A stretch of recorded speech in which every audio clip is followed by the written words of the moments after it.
Hey guys, this is George. And Rhonda, and this is What About Your Friends? Today's topic, we're going to talk about how to be a good friend, and we have 6 key points to tell you how to be a good friend. So just beware, if you follow these 6, you may start having a lot of friends like George has, and you will have to really, clear your schedule, make room for all the baby showers and bar mitzvahs that will be coming your early way. in the video, it's cool. Just saying.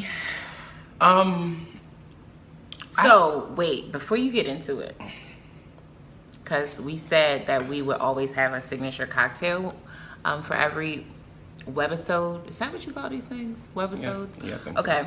But unfortunately, we don't have a cocktail today because George and I are trying to cleanse and detox so that we can lose weight. So we're on a weight loss journey. So today, our cocktails are just water. Yeah. I have Voss. I have Aqua Hydrate. AKA Diddy water. Yes. Mm-hmm. The pH in this water is 9. pH is so important in water because sometimes you drink water and it leaves a dry taste in your mouth, but if your pH is high, it keeps you hydrated. You better promote for them.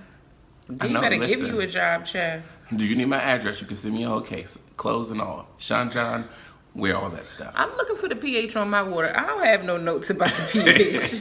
And it's probably not a good water, okay? It's artesian water from Norway. I have exotic water, international water. Where's your water from? It is from Diddyland. Well, then that well never runs dry. Listen. But yeah, no cocktails today. These are our cocktails, and yeah, so maybe next time. My water's from Los Angeles. Yes, George's water is from Cali, so not sure. That Diddy water. It's Diddy water. Whatever he's drinking, I need to drink it, so I'm fine with that. Okay, cool. So, also follow us on our social media handles. Mine is IamGTW. And Ronnie Cakes. Gosh, I almost forgot. RHONI Cakes. And then our page together, which is FRENING. FRENING. FRENING. FRENING. Damn, am I dumb today? FRENING. Yes, FRENING. That's our page. Follow us. Okay, let's get into it. These are the 6 key points of being a good friend. The first one, of course, is loyalty. Loyalty is, it's the basis to me of a friendship. Like, you can't have a friend if you don't know how to be loyal. And first and foremost, you gotta be loyal to you, right? You have to be a good person to yourself. But loyalty just kind of encompasses knowing when something is right and when something is wrong. It's knowing when to be on the right side of things and not violate your friend. It's like making wise decisions as it relates to how your friend may feel. So if you are not a loyal person, you may find yourself in a situation where, let's just say you're out and someone comes over and they're like, oh, aren't you friends with so-and-so? Yeah, aren't you friends with so-and-so? You're like, oh, yeah, I'm friends with so-and-so. And then they sit there and they proceed to talk about your friend to you. Now, if you're a loyal person, you're going to be like, hey, excuse me, not on my watch. You will not badmouth my good friend to me. But if you're not loyal, you may very well participate in this conversation. Let's just make it clear. Participation is also sitting there and not saying anything. That's still participating, okay? That's participating. Okay. You don't sit there. So you disagree? No. You don't participate. You may hear what that person has out to say, and then you proceed to say, that's my friend and I don't feel comfortable with this conversation, or that may be your truth to the situation, but as far as I know the person, that's not my story. And that way, you're not telling somebody, oh, you're a liar, because at the same time, the story that they may be telling may very well be true, and sometimes you can cause an argument if you just get defensive real quick and you don't listen to the story. So to say George's loyalty is currently in question. Just hope you guys no, because so prime example, if let's say Susie, if you and Susie might have had a bad run-in, and she comes down and she was like, do you know Rhonda? I'm like, yeah, Rhonda's my friend or whatever. And I'd be like, yeah, she's my best friend. Now, if she proceeds to talk, one, she's bold. because she's about to talk about my friend in front of me. Yeah. So at the end of the day, I'm not just going to cut her off and be like, no, I don't want to hear anything, because that can cause an argument between me and her. But you could just politely say, I don't feel comfortable talking about my friend, or I don't feel comfortable with this discussion, and then we shouldn't be having it. Okay. Or you should let that person speak their truth and say what they got to say. Don't comment on it. Just say, well, that's your experience with that person or your friend, but that's not my story. Because sometimes we might prejudge somebody off a story, and I don't want to. If that's her truth, that's her truth. Just because she's not your best friend doesn't mean she's not my best friend. You get what I'm saying? True. No? Yes, I understand Okay. what you're saying. Okay, so does loyalty then, so I feel like this is part 2 of the Okay. loyalty. So you have this run-in, right? Yes. With Susie. Let's just keep using Susie. And Susie was talking smack about me to him. So him being loyal to me would then make him come and let me know Yes. what Susie was saying about me. Like, Susie was dragging your name through the mud, girl. Yes. You need to figure out what's going on with you and Susie. So that's also a part of being loyal, that you understand where your friendship lies. Yep. You understand what, like, your friend, what makes your friends tick, what are their hot buttons, what would really bother them. And again, it's just kind of covering girl code, man law, whatever you want to call it, like things that we don't do. Like, we don't sleep with our friends' exes, you know, like that's being loyal. Okay. Yes. So moving on to the second one. Okay. The second one is supportive.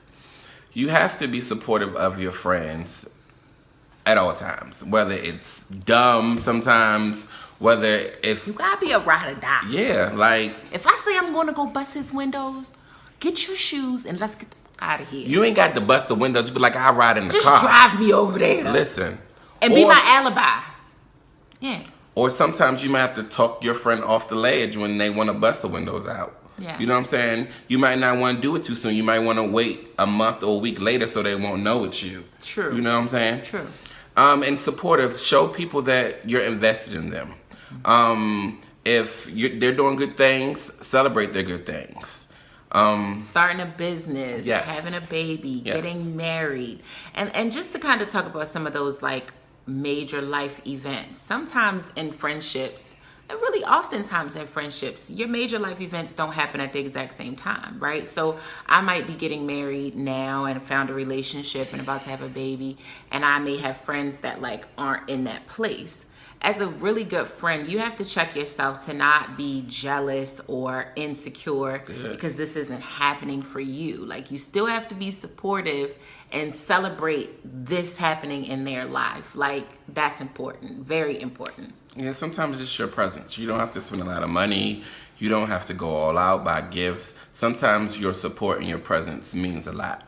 And you never know, like if they are your friends, some of their families or friends may not support them. So your support may go a long way, and it might help them in whatever area of life they're going through. Okay? Absolutely. Absolutely. So be supportive, support their businesses, support their major life events, support them when they're being a little foolish, but also, you know, keep them well-rounded and keep them well-checked. So moving on to the third thing.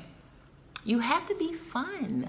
Like, who wants a friend that's not like, Drop top fully on a drop that bit. what we doing? Where we going? Like you have to be fun and lighthearted. Like, life is challenging, and it can be. And everyone wants to be able to pick up that phone and, of course, talk to a person that will listen and be supportive and display loyalty, but also someone that can keep it lighthearted and be like, girl, let's go out and have a good time. Like, you need to just shake a tail feather, or let's book a trip. Let's just go somewhere and let our hair down and have a good time. Everybody wants a fun friend. I mean, you should be trying to be a fun friend, because what's life without fun? Well, who wants to go out with a dry person? Someone who's always complaining, that's never happy, that's always woe is me. Because I'm not calling you, because when we go out, you're going to be crying about how you're not happy or what's wrong or whatever. Like, you don't We have call no that life. miserable where I'm from. Miserable. Nobody wants a miserable friend. We want a fun friend, okay? So be fun, be creative, get out here, have a good time, let your hair down so that you can, you know, enjoy And your friendship. I will say it's a time and place for everything. We will have time to address your issues, and if we're friends, I know what you're going through. But if I'm trying, if she's down, and I'm like, okay, let's just go out and have fun, keyword fun, and she's a Debbie Downer, you're killing the vibe, and I'm trying to do something nice to you, and it's kind of disrespectful to me that I'm probably using my resources and I'm coming up with this elaborate idea for you to have a good time, and if you're just sitting there miserable, it's kind of like I wasted my day, my time, my energy, and my resources, and you're not even being considerate of the efforts that I'm trying to give you to make your day better. True. So be fun. You have to be fun. Even sometimes when you don't feel like it, put the face on and enjoy your friends and enjoy being in the moment. And that means putting your phones down as well. Gotta put your phone down. Oh, okay, sorry, we about to digress. Okay, so the next one. Let's get into that. You have to be a good listener. Listener. I can't say it. I got dyslexia. A good listener. Listener. / communicator. That's it's twofold. You have to be able to listen and communicate well, not just listen. Because a lot of people have that down. Well, I'm lying. No, they don't. No, they don't. No, they don't. No, they don't. No. You have to be both, okay? You have to be able to listen well and communicate very well. Shall you start? You start. Because I feel like I'm going to wear this one out. Listen, I'm about to wear it out. I have friends that call me and tell me about their day. And I listen, but they don't ask me about my day. Mm-hmm. But by the time I'm finished listening to their day, I don't care what they have to say because I don't even care to tell you about mine. I'm over it. I'm over it because it's like you're not listening, or you have those friends that they listen to respond. So they don't answer your question. They're just like, oh yeah, because that happened to me, whatever, but you're not listening to me and my issues of what I'm going through. Maybe I needed you to respond, but you didn't respond. You responded to me with another situation that is about you, so you didn't really listen to what I had to say because you just was ready to respond and whatever you wanted to talk about. Make it all about you. And it's nothing worse than when you pour your heart out to a friend and they be like, oh, you done told them this story. And especially when you're on the other end and you always finding motivational words and you're encouraging them and you're giving them solutions, but the one time you open up, they like, oh. Or the oh, but then the ooh, that puts you on. Yes. I done opened my heart up to you, and you just gave me a oh. I could have kept that to myself. But not even just the oh. The other thing that irritates me is like the competitive, the competitive. I'm going through something too thing. Like if I'm opening up and I'm like, oh, I just really had a rough day today. Like my boss was just really driving me crazy. Yes, because my boss get on my nerves. I just don't understand. I just got my new job too. Like it's like, oh, okay, cool. So yeah, well, outside of that, like one of my friends called me and told me that she's about to get a divorce, and like I gotta be there for her and I gotta be supportive. Yeah, because my cousins just be calling me talking about her bridal shower and her wedding, and I don't have time for it. I got my own. Just like, okay, so are we competing to figure out whose day is worse, whose life is worse right now? Like sometimes the response is an acknowledgement of what I said and not necessarily you trying to find a way to link your life to what I'm talking about. Like it may sound petty, but we all talk about things that we can relate to, but after a while, it just feels like, okay, you're just listening in order to, again, respond about yourself and what's going on in your world. And that, to me, is a bad listener and a bad communicator, like combined. But I feel like the other side of it of being like a good communicator is acknowledging and speaking up when your friend has hurt you, when your friend has done something that's not necessarily fun or not necessarily supportive, or they've displayed disloyalty. Like, if you can't speak up and say, hey, I didn't like that. Hey, maybe you didn't mean it, but I need to address this with you. Like, you cannot have a friendship if you two do not have open lines of communication to address challenges in your relationship. We all are fine with like talking about the light fun stuff, or like, oh girl, he ain't shit, oh yeah, he ain't shit neither. Like, yeah, that's all fine and well, but when it starts to become like a conflict between the two of you, this is where I think a lot of friendships like suffer and potentially fail. You have friends, we have friends where like they've stopped speaking to one another all because they wouldn't speak to one another. Like, that's literally a jewel right there. I hope y'all caught that. Like, they have stopped talking to one another because they weren't big enough to just sit down and have a conversation to say, like, oh, you messed up and I didn't like it. And the crazy thing, sometimes they have the same issue with each other, but they never discuss it. So at the same time, they're bickering over something petty. And if you're in the middle, sometimes you get stuck in a mutual friend might get stuck in the middle, and you're telling this person and that person telling that one. So the person in the middle knows the whole situation. Whereas just cut out the middle person. Just talk to your friend directly to each other. Because at the end of the day, that also will allow your friend to have more respect for you. Because my thing is, people can't fix the issue if they don't know there is an issue. So if she does something that always bothers me, and I just hold it and just tell this middle person, every time she does it, I'm gonna get irritated, but she don't know that irritates me because I never expressed it to her. So open lines of communications, and I think sometimes people don't want to do that because they don't like confrontation, but sometimes everything is not a bad, you don't have to argue, you could agree to disagree, and sometimes it's informational, because if it irritates me, it might irritate something else. It might irritate somebody else. So by you addressing the issues with that person, it might help them in the grand scheme of things. Agreed. And then one last thing on the communication and listening thing. When you do kind of go through these challenges where your friend may have like hurt you or did something that you didn't like, don't be too prideful or too big to just apologize to get through the situation. I don't think if you have a friend that you're out to hurt them. Like, we're never like trying to hurt our friends, but sometimes we may tell a joke at a bad time. Sometimes we might have gotten so caught up in our own lives that we missed some event in their life. And when they bring those things to you, acknowledge it and apologize. Even if you feel like you were like this wrong, like this much wrong, maybe not as much as they felt like you were, but apologize. Like, it's not going to hurt you. It's not going to cost you anything. I'm sorry. You're right. You can say those were not my intentions. I apologize. I would try not to do it again. And never say, I apologize if that's how you feel. Don't ever apologize that way. That is a horrible apology, and it's not a real one. Just say, you know what? I apologize. I'm sorry for making you feel that way.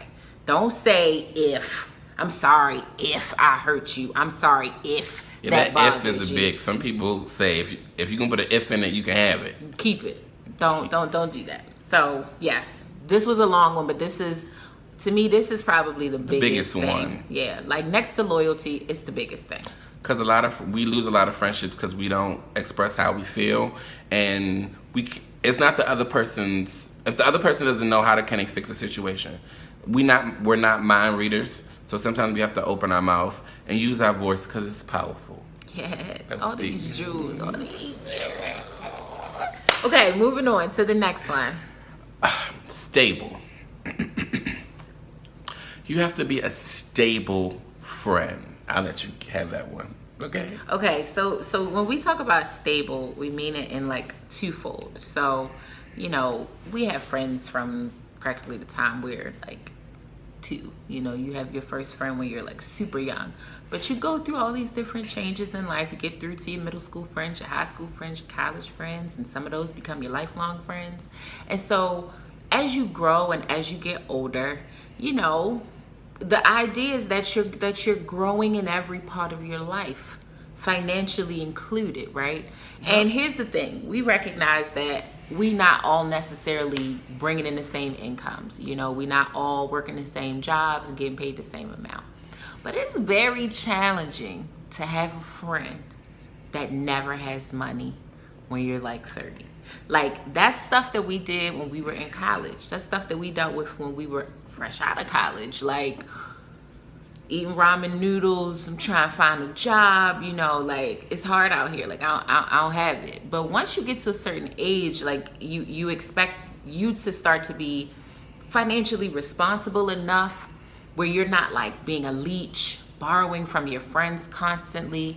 And listen, there are exceptions to this. Things really do happen. Life can really like kick your ass. Yeah. Okay, and I'll come jump in. Like, so we're not saying you can't help your friends, because my motto is, if I got it, my friends got it. Right. Some people might decide to go to school at a later age than others, you know what I'm saying? Some people might lose their job and stuff like that, so they might not have the resources. Right. But at the same time, just be open and honest about it. And my thing is, if we're friends, I know you ain't going to have no job. So if I ask you to go, I'm going to say, okay, I got you.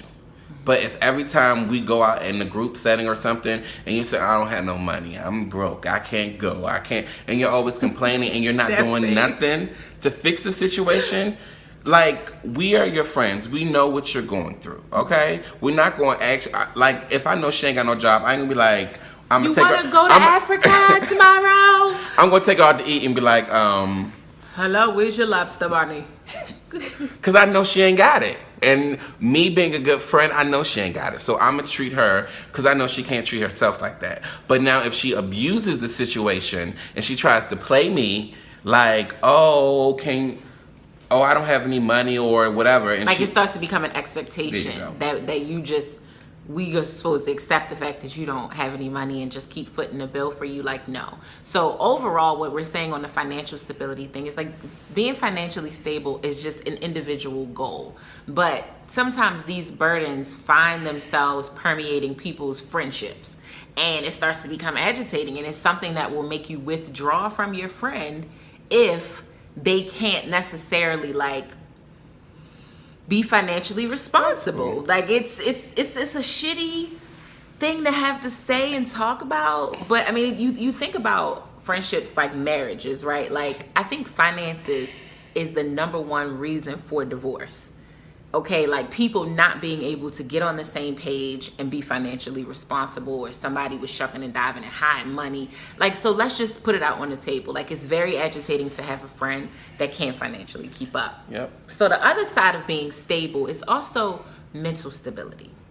Mental stability is we all have our moments, right? We all have our moments where we go through some stuff and we get a little wild, we get off our rocker, we're not thinking too clear.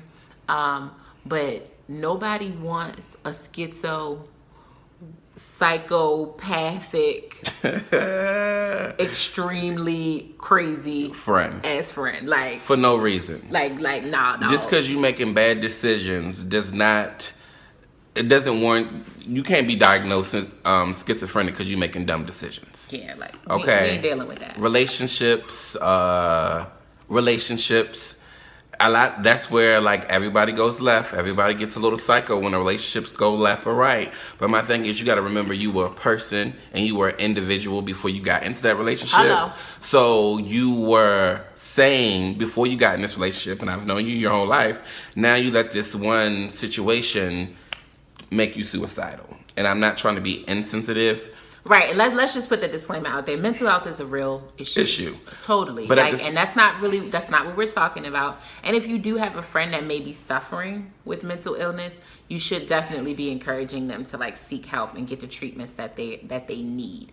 But we're more so talking about, like, you just making a bad decision, and now you saying you're crazy, and we know you're not crazy, right. But you're just being. You're milking the situation, and you want a pity party. You want somebody, and you're abusing your friends. Yes. You're basically putting your crazy on your friends, and now they don't want to deal with you. So get your mind right on the stability thing. Get your mind right. Get your pockets right. Yes. Be a well-rounded, stable individual. And if that means going to therapy, go to therapy. And hiring a financial advisor. Get that. Go ahead. There's nothing wrong with talking to somebody that don't know you. They ain't got to judge you. They don't know your family. So I think everybody actually should have a therapist. I have one. I don't have one yet, but I need one. But first step of not acknowledging that you need one. Good job. You know what I'm saying? Yay me. Proud of you. But at the same time, with the money and the mental health, what do we call it? Mental stability. Yeah. No one minds helping somebody that's helping themselves. Like, if I see you actively trying as a friend, like with the job situation, if I know you're going out, hitting the pavement, applying for jobs, and you just can't find a job, I'm going to help you. Money-wise, if you need me, I'm help you, take you out, whatever. But if I'm your friend and I know you sitting at home and you eating Doritos and watching Love and Hip Hop all day, 12 hours, and you said you can't have no job, no, I'm not giving you not one of my resources. You calling me during the day when I'm at work asking me what I'm doing. I'm at work. What are you doing?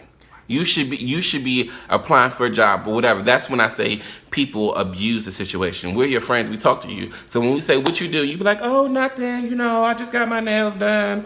Or you going on trips and stuff, and you ain't got no money, and you ain't got no job. But then you want me to feel sorry for you because you didn't pay your cable bill, or because you didn't pay your rent. But you didn't think about that when you skipped about of town, took your cable bill and your rent money, skipped on about of town. Well, you bought them Beyonce tickets just to be, you know what I'm saying? True. And sidebar, it's about to be real ignorant. PSA: when you get out of bad relationships, please don't go on Instagram and try to be motivational speakers, because you just telling yourself. Because if you never done it before, now you're like, oh, I'm living my best life. And you I feel slightly indifferent about this, but go ahead. Okay, I'm gonna let you get your point out. But I just feel like some of your comments are jaded, and it's so that's the key, right? The Yeah. key is not to come across as jaded. Yeah, and it's like Yes. you're using your situation, and your comments are based off of, oh, I found my new self and now my new glory. And if you really did, that's fine. But a lot of you haven't. You're still miserable, okay? And your friends know, and it's just like, why are you trying to portray to the world that you're better than what you are? You know what I'm saying? Work on your real self and your friendships, and then give the advice. It's nothing wrong with telling people what you went through, because that's your testimony. Yeah, because so that was about to be my point. Like, I feel like you can share what's happening if you really are working on yourself, and like it's a real story. Like what you're saying, if you're sharing your story and it just so happens to motivate someone else to do better, be better, whatever, like that is, I think that's actually encouraged. Like you should do that. But again, it's all about being like genuine and real, and don't fabricate and stunt for the gram. Like For the good. if you stunting For the you followers. should probably just get off. Like save yourself and get off until you can be your true authentic self and share your true authentic story. And a lot of times people can tell, because people will get side texts like, what they going through. If somebody can tell that you're going through something through your messages, then you should probably stop. That's what I'm trying to say. True. So moving on. And the sixth one, the last one, secure. Yes. Listen, if you're secure within your friendship, you ain't got to be like, oh, this my best friend. This my best friend. We've been best friends since we was in 3rd grade. If you always have to put a time stamp or a date on your friendship, well, you know I know you longer. You know. Yeah. You're not. Or when, like, to kind of talk about our friendship a little bit, we have like lots of friends. We talk about that all the time. So, where was I going with this? Sorry. Okay. We're talking about secure. Yes. So, Like, not or insecure. when you're like in a group of friends, you have a lot of friends, and let's say like him and I decide to hang out. We don't include, one or more of the parties of the rest of the friendship. You can't always be the person that's like, oh, why y'all ain't invite me? Oh, why I ain't get the invitation to go? Oh, ain't nobody let me know. Now listen, sometimes that's a real argument. Sometimes you really felt like left out, and you should express that. Like, I get it, because sometimes I feel left out. But you can't be left out all the time. And if you feel left out all the time, maybe they ain't your friends. Yeah, they may not be your friends. But you also have to be secure enough to understand that just because those people are hanging out doesn't mean that like they're not your friends. Like, they just might have their own friendship outside of what friendship they have with you. So just be secure in the fact that, okay, they having their time and I'm gonna have my time. And the hookup sometimes could have been random. Just like, hey, what you doing? What you doing? You down the street, I'm down the street. I might have already been talking to you about just some other stuff, and it was like, oh, well, let's just go and grab something to eat, a bite to eat. Yes. Like she went out last night without me. I wasn't jealous. And I went out with him on Friday without some other people. Yeah. I was out with my friends. We actually were at the same place, but we didn't see each other. I wasn't jealous, Right. So be secure. Be secure that what you and your friend have is what you and your friend have. And then no one can infringe upon that. And no one can change that but the two of you. So those are our like top 6. We would love to hear what you think makes a great friend. We're always open to suggestions and feedback, but those are the 6 things that work for us. So if you have comments, questions, suggestions, you can definitely follow us at FRENING on Instagram, FRENING. You can always slide in our DMs. We are totally okay with you doing that. Slide in the DMs. Tell us what you think. Just to recap, we're going to go over the 6 again. Loyalty. Communication and listening. Fun. Supportive. Secure. And stable. Yes, those are the key components of a friendship. Those are the keys. Those are the keys. Hey, Khaled and Asad, give us a call. We can drop down a dope track on the newest project. Yes. All about or friendship. I can give you a dance, the stir fry.